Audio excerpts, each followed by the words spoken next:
So hello Tectonic family, welcome to my YouTube channel. I hope you all will be fine. So let's get started. तो जैसे कि हमने last video में setup करना सीखा था कि हम अपने इन्वायरमेंट को किस तरह वेल सेटअप कर सकते हैं, अच्छा इन्वायरमेंट कैसे हम क्रिएट कर सकते हैं।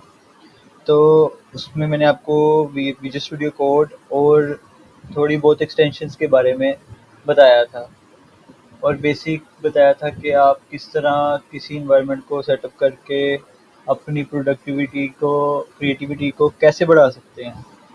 तो जैसा कि हमने कल वो चीज़ कवर की थी, इसी तरह अब अगला टॉपिक हमारे पास जो मेन टॉपिक हमारी सीरीज़ का शुरू होता है, जहाँ से फ्रंट एंड डेवलपमेंट की, उसमें ये चीज़ देखी जाती है कि किसी चीज़ की का स्ट्रक्चर या उसकी स्टाइलिंग किस तरह की होनी चाहिए। तो इसलिए हम आज अपने इस वीडियो के अंदर HTML और CSS के बेसिक और उसका स्ट्रक्चर क्या होता है, हम उस बारे में देखेंगे। तो चलो स्टार्ट करते हैं फिर आज की इस वीडियो पर। हमारे पास जो पहला मेन पॉइंट है कि HTML और CSS बेसिकली होता क्या है। जो HTML है ना, उसको हम किसी भी स्क्रीन के लेआउट का स्ट्रक्चर कहते हैं, जो कि बहुत सारे टैग्स, एलिमेंट्स और एट्रीब्यूट से मिलके बनता है। ये आप देख रहे हैं, जैसे कि ये जो हमारे पास एक लेआउट बना हुआ है, ये किसी एक बेसिक सी स्क्रीन का, जो भी कोई वेबसाइट हो या वेब एप्लीकेशन हो, ये उसका एक बेसिक सा एक स्ट्रक्चर होता है कि जिसके अंदर एक उसका सेक्शन होता है, हेडर, एक उस या आप हेडर और नैव बार मिला के एक चीज़ बना सकते हैं। ये डिपेंड करता है आपकी रिक्वायरमेंट क्या है, लेकिन बेसिकली जो है ना, सबसे ऊपर वाले जो सेक्शन होता है वो हेडर का होता है। उसके साथ ही नीचे एक नैव बार होती है। अगर आपकी मर्जी है, आप या तो नैव बार यूज़ कर रहे होते हैं और या फिर उस नैव बार की कुछ चीज़ें अपने हेडर में ही ऐड कर रहे होते हैं और साथ एक साइड बार यूज़ कर लेते हैं। और जो ये सेंटर वाला हिस्सा होता है ना, ये मेन कंटेंट होता है, हमारा कंटेंट सेक्शन होता है, जिसके अंदर हम अपना एक मेन लेआउट, जैसे कि हम कोई एक स्कूल फॉर्म है, हम उस स्कूल फॉर्म के अंदर वो किसी एक स्कूल की एप्लीकेशन का होगा ना, जैसे स्कूल रजिस्ट्रेशन की कोई एक एप्लीकेशन है, तो उसकी एक साइड पे मेन्यूज़ होंगे जिस जो साइड बार में आ रहे होंगे। और इसी तरह जो फॉर्म आ रहा होगा, रजिस्ट्रेशन फॉर्म, वो इस मेन कंटेंट के अंदर आ रहा होगा।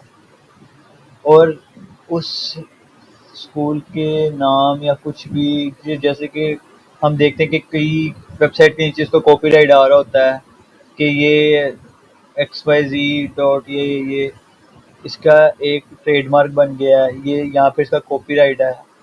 कुछ भी वो लोग अपनी वेबसाइट या एप्लीकेशन के नीचे एज अ फुटर सेक्शन के अंदर ऐड करते हैं। तो मेन हमारा HTML का स्ट्रक्चर ये होता है, जो कि हमारे कुछ टैग से मिलके बना होता है। जैसे कि मैंने इधर ऐड किया हुआ है, the basic structure of an HTML document.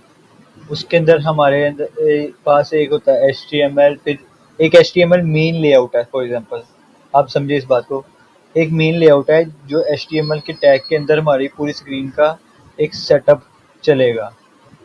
उसके अंदर सबसे पहली चीज़ आ जाती है उस HTML की बॉडी से भी पहले, मतलब एक तो वो उसका लेआउट हो गया ना, वो उसकी बॉडी कहलाएगा।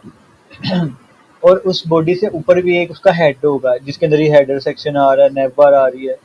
डिपेंड करता है हम अपने स्क्रीन के लेआउट को किस तरह बनाना चाह रहे हैं, वो हम पे डिपेंड करता है। और फिर उस हेड के अंदर हम कोई टैग यूज़ कर रहे हैं। फॉर एग्जांपल यहाँ पे जैसे मेंशन हुआ है H1 tag. H1 tag heading tag होता है, जो कि H1 से लेके H6 तक चलता है, मतलब कि ये साइजेस होते हैं। अभी मैं एक वेब पेज बनाऊंगा तो HTML का, तो उसके अंदर मैं आपको यूज़ करके दिखाऊंगा कि ये किस तरह, मतलब हम इनको यूज़ करेंगे और ये कॉमनली क्या क्या चीज़ें यूज़ होती हैं, क्या नहीं। अभी हम इसको ज़्यादा क्रिटिकल नहीं करेंगे। बेसिकली ये बिगनर्स के लिए एक आसानी मैं पैदा करना चाह रहा हूँ कि आप लोगों को आराम आराम से समझ लग जाए, क्योंकि आपको जितनी ज़्यादा समझ लगेगी, और अगर वही समझ आप अपनी इम्प्लीमेंटेशन करेंगे समझ के उस चीज़ को, तो वो ज़्यादा अच्छी आपके लिए कारगर साबित होगी। सो ये हो गया हमारे पास HTML, और इसी तरह हमारे पास बेसिक होती है CSS। CSS का मैंने आपको बताया कि CSS हमारी स्टाइलिंग है, कि जिस तरह हम किसी भी चीज़ को किस तरह खूबसूरत करके बना के बता सकते हैं या दिखा सकते हैं किसी भी यूज़र जो इंटरेक्ट कर रहा है हमारी वेबसाइट या वेब एप्लीकेशन से, वो उसके साथ हमारी वो उसके आई कनेक्शन उस वेबसाइट या एप्लीकेशन के साथ कितना बेहतर होगा, ये हम पे डिपेंड करता है कि हम उसको कितना खूबसूरत बनाते हैं। सो CSS में भी बहुत सारी चीज़ें आती हैं, तो हम ऐसे ऐसे इन चीज़ों को कवर करेंगे। सो तो चलते हैं फिर हम अपने प्रोजेक्ट की तरफ, जिसके अंदर हम देखेंगे कि हमने किस तरह उस चीज़ को कवर करना है, कि HTML का हम स्ट्रक्चर बनाएंगे थोड़ा बहुत, जो आपको पहली दफ़ा में समझ लग सके। फिर उसके साथ हम थोड़ी CSS भी दिखेंगे। तो चलें हम बिल्ड करते हैं अपना पहला प्रोजेक्ट।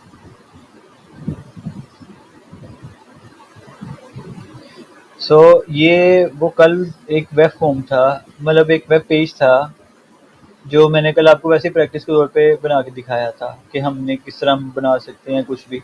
इसको मैं डिलीट कर रहा हूँ ताकि हम दोबारा नए तरीके से बना सकें। तो मैंने आपको कल एक शॉर्टकट बताई थी कि ये जो लिंक होता है, जो हमारा पाथ होता है किसी भी फोल्डर का जैसे भी बना होता है, तो जब हम इसके अंदर CMD सर्च करते हैं तो हमारे पास कमांड प्रॉम्प्ट ओपन होता है। तो जिस भी फ़ोल्डर से आप अपना विजुअल स्टूडियो ओपन करना चाह रहे हो ना, जिसमें आपका प्रोजेक्ट है, तो वहाँ पे जाके आपने इस तरह पाथ में सर्च करना है CMD। तो इसके बाद आपने यहाँ पे सिंपली कोड स्पेस डॉट और एंटर दबा देना है। तो आप सीधा अपने उस प्रोजेक्ट के अंदर ओपन होंगे। ये कह रहा है the editor could not be open because the file was not found. हाँ, क्योंकि अभी अभी हमने इसको डिलीट किया है। सही है। तो चलें अब शुरू करते हैं।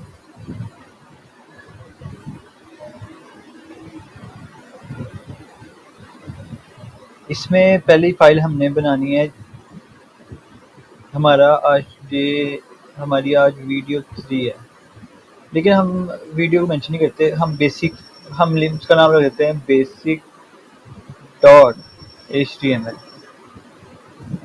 ठीक है, कि ये बेसिक हमारे पास ये HTML का क्या है, छोटे सी चीज़ बनाते हैं ताकि आपको भी आसानी रहे और समझने में भी। तो आपको एक मज़े की चीज़ और भी बताता हूँ। आप विजुअल स्टूडियो कोड जब चलाते हैं तो, और HTML का फॉर एग्जांपल मैं आपको बता रहा हूँ, अभी तो HTML बेसिक बता रहा हूँ ना, तो उसके अंदर जब हम शिफ्ट और साइन ऑफ एक्सक्लेमेशन जो 1 के ऊपर होता है उसको प्रेस करते हैं ना, तो हमें इंटेलिजेंस खुद ही शो कर देता है HTML की, कि आप इमिट करें एब्रीवेशन। ये हमारी एब्रीवेशन है कोई साइन ऑफ एक्सक्लेमेशन की, कि अगर हम सिंगल साइन ऑफ एक्सक्लेमेशन दबाते हैं तो हमारे पास ये खुद बना के हमें बॉडी एक स्ट्रक्चर दे रहा होता है HTML का। तो जब मैं इस पर एंटर करूँगा तो इसने मुझे एक स्ट्रक्चर बना के दे दिया, जिसके अंदर ये डॉक्यूमेंट आ रहा है, जो कि HTML के टैग मैंने आपको बताया था। और ये HTML के टैग यहाँ तक से स्टार्ट होके वो एक चीज़ मेंशन कर रहा है कि ये लैंग EN है। मतलब कि ये एक मतलब जिस लैंग्वेज में हम बनाना चाह रहे हैं, जैसे इसमें भी इन्होंने बताया हुआ है helps define the language of an element, मतलब आप किसी एलिमेंट की लैंग्वेज को खुद ही डिफाइन कर रहे हैं। आप इसको चाहे तो आप ख़त्म भी कर सकते हैं, इससे कोई भी इशू नहीं होगा, लेकिन ये बाय डिफ़ॉल्ट खुद ही हमें इस तरह बना के देता है। फिर उसके बाद हेड का टैग आता है कि जिसके अंदर आप अपने हेडर को ऐड करते हैं, जो मैंने आपको बताया था। ये हेड वो वाला हेड है जो आपकी किसी भी वेब एप्लीकेशन के ऊपर जो टैब बनती है ना, ये वो है। अभी मैं आपको दिखाता हूँ, लेकिन उससे पहले मैं आपको समझा दूँ। फिर उसके बाद हमारे पास बॉडी का टैग शुरू होता है, जिसके अंदर मैंने आपको बताया था हम हेडर, उसके साइड बार, उसका जो मेन कंटेंट सेक्शन और फुटर, हम सब कुछ इसमें रखते हैं। सही है, ये हमने बनाया है, मतलब ठीक है। तो ये एक चीज़ तो ये हो गई। अब इसके बाद कल मैंने कुछ एक्सटेंशंस का ज़िक्र किया था, जिनमें से आज मैं एक आपको इंस्टॉल करके दिखाऊँगा। उसका नाम है लाइव सर्वर।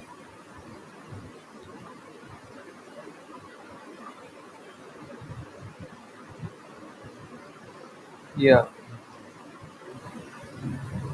एक सेकंड, इसको लोड होने में भी माशाल्लाह टाइम बहुत लगता है।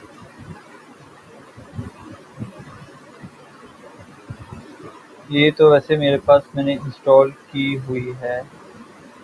बहरहाल आप लाइव सर्वर सर्च करेंगे तो यहाँ पे एक्सटेंशन होगी।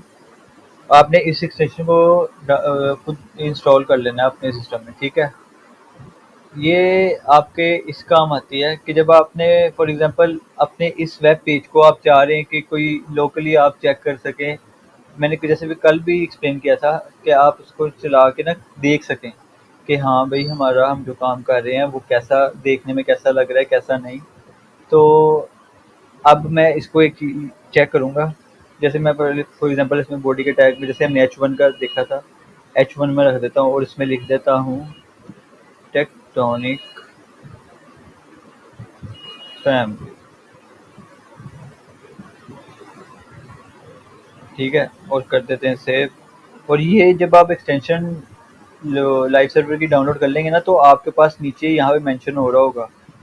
जैसे मैंने इस पर होवर किया तो आ रहा है click to run the live server. अब मैं इस पर क्लिक करूँगा ना तो वो स्टार्ट कर रहा है।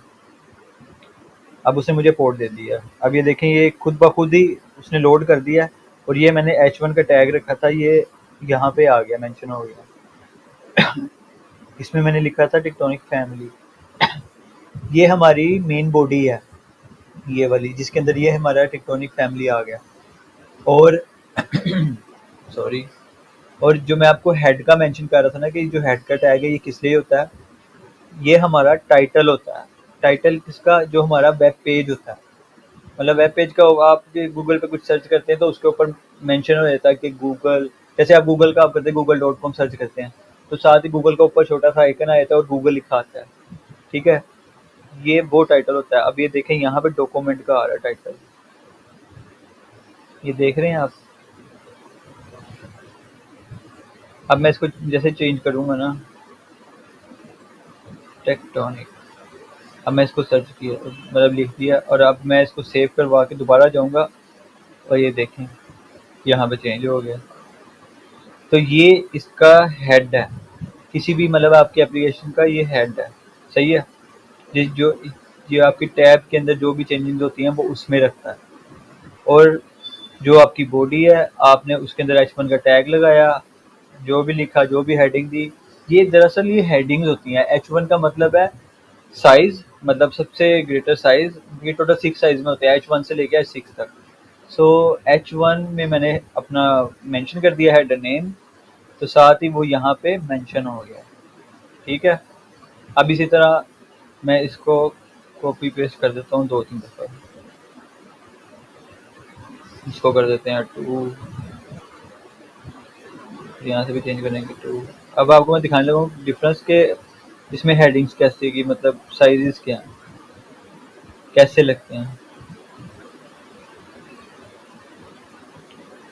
ये सेव किया, इसको लिख देते हैं 1, शुरू किया 2, 3 और 4। ये सेव किया। अब जैसे मैं सेव करूँगा ना विद इन नैनो सेकेंड, जो हमने लाइव सर्वर अपना एक्टिव किया हुआ ना ये 5500 पोर्ट पे, वो उसी टाइम उसको रिफ्रेश कर देगा बस सेव के ऊपर। ये देखें अब ये हमारी हेडिंग्स मैंने आपको रखी थी, ये हमारी H1 है, ये वाली H1 है, ये H2 है, ये H3 है, ये H4 है, मतलब इसी तरह सो ऑन H6 तक चलती है, ठीक है। अब हमने एक ही चीज़ देख ली कि हमारे पास टैग्स कौन से हैं। अब इसको खत्म करते हैं, थोड़ी सी चीज़ को थोड़ा ना खूबसूरत कर लेते हैं, ठीक है। अब ये तो हो गया हमारा बॉडी के अंदर हेडिंग। अब हेडिंग के बाद अब फॉर एग्जांपल मैं इसको कह देता हूँ मैं एक डिव ले रहा हूँ। अब आप पूछेंगे कि डिव क्या होती है, भी अच्छा सवाल है। डिव भी एक ब्लॉक एलिमेंट है, मतलब टैग है HTML में, लेकिन इसको हम कहते हैं ब्लॉक एलिमेंट। अब ब्लॉक एलिमेंट क्यों कहते हैं? क्योंकि ये जगह कवर करता है। अब जैसे मैं अपने इस हेडर को इसमें रख देता हूँ, इस div के अंदर रख देता हूँ, और एक और इसी तरह मैं कॉपी करता हूँ। पहले पहले तो मैं आपको डिफरेंस दिखाता हूँ ना कि किस तरह है। ये मैं दो तरह की मैंने रख देता हूँ, H1 और ये आ गया, ठीक है। ये दो तरह के आ रहे हैं, ये दो आ गए, ठीक है। अब मैं ऊपर भी एक वो लगा देता हूँ div,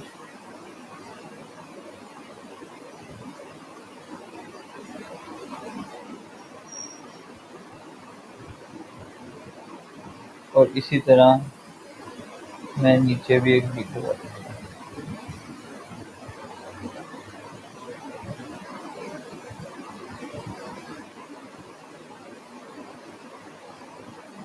अभी भी ये same as it is show हो गया। ये देखें, ये दो हिस्सों में आ गया। ये देखें, अभी ये पूरी बॉडी है। वो क्या मुझे दिखा रहा है, इंस्पेक्ट करके मैंने देखा कि ये देखें, ये पूरी बॉडी है। अब ये H1 एक है, ये पूरा एक कंटेनर बन गया, मतलब एक पूरी div है, ये एक पूरा ब्लॉक बन गया है। इससे पहले अगर मैं इस div के अंदर इसको ना रखता, तो ये इसने इसको एक ही मतलब लेआउट बना के रखना था कि एक ही ये पार्ट है। अब मैंने इसको दो अलग अलग हिस्सों में डिवाइड कर दिया। ये H1 एक अलग div का हिस्सा है, ये H1 एक अलग div का हिस्सा है। अभी मैं आपको दिखाता हूँ कि ये कैसे मुझे पता लगेगा कि हाँ यार, ये वाकई अलग अलग divs हैं। चलें देखते हैं। अभी मैं आपको जिक्र कर रहा था कि CSS भी होती है, जो हमारी स्टाइलिंग के लिए काम आती है। अब मैं आपको यहाँ पे इनलाइन, तीन तरह की हमारे पास ना दरअसल CSS होती हैं। तो उसके अंदर हम, एक होती है इनलाइन, एक होती है इंटरनल, एक होती है एक्सटर्नल। इनलाइन होती है कि अब मैं यहाँ पे जो अभी करके दिखाऊँ ना कि जो ये H1 है, कि सिर्फ इसके ऊपर इम्प्लीमेंट हो, जिसके ऊपर मैं इसको लिखना चाह रहा हूँ। फॉर एग्जांपल मैं इस वाली लाइन के अंदर मैं इनलाइन CSS लिखूंगा। तो पहले तो मैं आपको बताता हूँ कि इनलाइन क्या होती है, पहले मैं करके दिखाता हूँ। इनलाइन CSS लिखने के लिए आपको, जैसे आपने इस H1 में लिखना है, यहाँ पे आपको एक स्टाइल लेना पड़ेगा। ये आपके पास आ गया स्टाइल। अब उसने मुझे खुद ब खुद ही मेंशन कर दिया कि हाँ जी, आपने क्या क्या चीज़ें इनलाइन आप करना चाह रहे हैं CSS, तो आप इनलाइन CSS में क्या लेंगे। अब मैं इसको कहता हूँ, अभी आपको मैंने डिफरेंस दिखाना है, तो मैं इसका बैकग्राउंड कलर रख देता हूँ, फॉर एग्जांपल ब्लू, ठीक है। ये ऊपर वाली डिव है, ये आपने याद रखना है। अब जैसे मैं जाऊँगा, तो ये देखें, उसने सिर्फ इस डिव को कलर कर दिया, नीचे वाली को नहीं किया, ठीक है। मतलब कि ये दोनों चीज़ें डिफरेंट है एक दूसरे से, ये दोनों डिव डिफरेंट है। अब इसी तरह इसके ऑपोजिट एक और चीज़ होती है, वो होती है स्पैन। स्पैन क्या होता है? वो इनलाइन एलिमेंट होता है, ठीक है। अब मैं इसी को अगर स्पैन में चेंज कर दूँ, और नहीं, इसको भी करूँगा, मैं इसको कॉपी करता हूँ और आपको इन दोनों के अंदर डिफरेंस दिखाता हूँ। या स्पैन, स्पैन, और हम इसको अपनी आसानी के लिए, कि हमें समझ लग सके, हम इसको H2 कर देते हैं, ठीक है। कि जो भी H2 वाला होगा, हमें समझ लग जाएगी कि हाँ यार, ये स्पैन है, ना कि डिव, ठीक है। ये सेव किया, अब हम चले गए। अब देखें, जो स्पैन होते हैं वो इनलाइन होते हैं, मतलब कि आप एक लाइन के अंदर ही एक चीज़ को मेंशन कर देते हैं। अब मैं आपको एक चीज़ डिफरेंस दिखाता हूँ। हम ये जो नीचे जो यूज़ नहीं कर रहे ना, इसको खत्म कर देते हैं।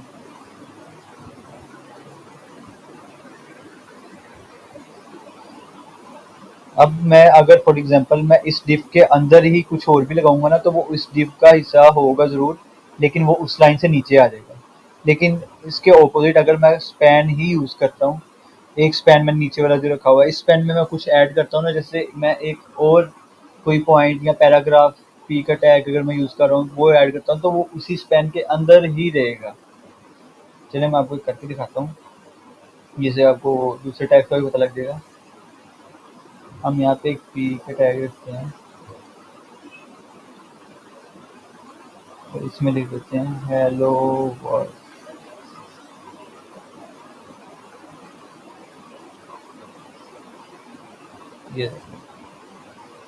ये अब एक स्पैन है, लेकिन उसी का हिस्सा है।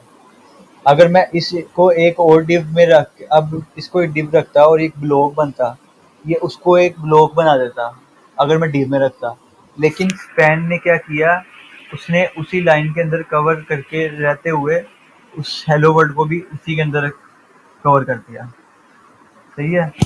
तो ये चीज़ थी हमारी आज की बेसिक HTML और CSS के बारे में, कि हमने किस तरह हमें उसका स्ट्रक्चर देखना होता है कि हम उस लेआउट को अंदर कैसे डिवाइड करते हैं।